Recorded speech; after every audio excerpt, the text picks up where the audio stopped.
Mukabat sa kapin 20 ka mga empleyado sa Cebu City Government ang magpapili sa barangay ug SK elections karong maabot Oktubre 30. Base sa datos sa Human Resource Development Office, sagad kanila mga casual o permanent nga empleyado sa City Hall. Matud ni Henry Tumalabkad, ang officer in charge sa HRDO, nga kinahanglan makasumiter gyud sa ilang resignation letter ang mga kawani nga gustong magpapili sa umaabot nga piniliay.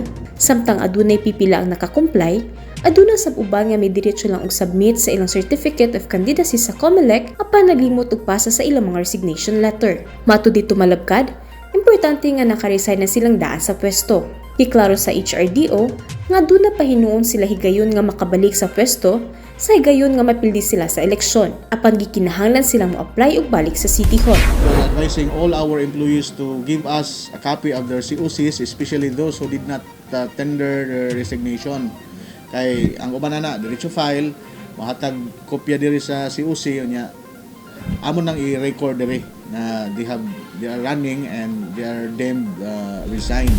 Si Mayor Mike Rama sa iyang bahin, una nang may padayag sa iyang posisyon kabayan sa barangay ug SK election. Wa siya'y plano nga moisa og kamot sa bisan kinsang kandidato sa barangay. Di kayan sab niya nga mobisita sa barangay panahon sa campaign period, gawas na lang kung gikinahanglan kini sa trabaho.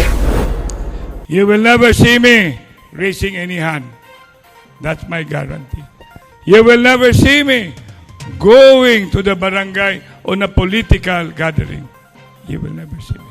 But going to the barangay, kay na ribbon cutting, of course, maadto ko. Going to the barangay, kay na mga activities in line with City Hall, I will go to that barangay. But kuwaon ko, haron buhaton ko backtrap, I have enough of that. I have enough of that.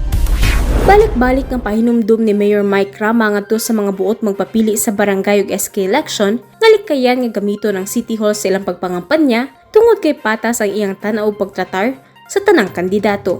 Kini ang balita, Nova Yanson, Cebu City News.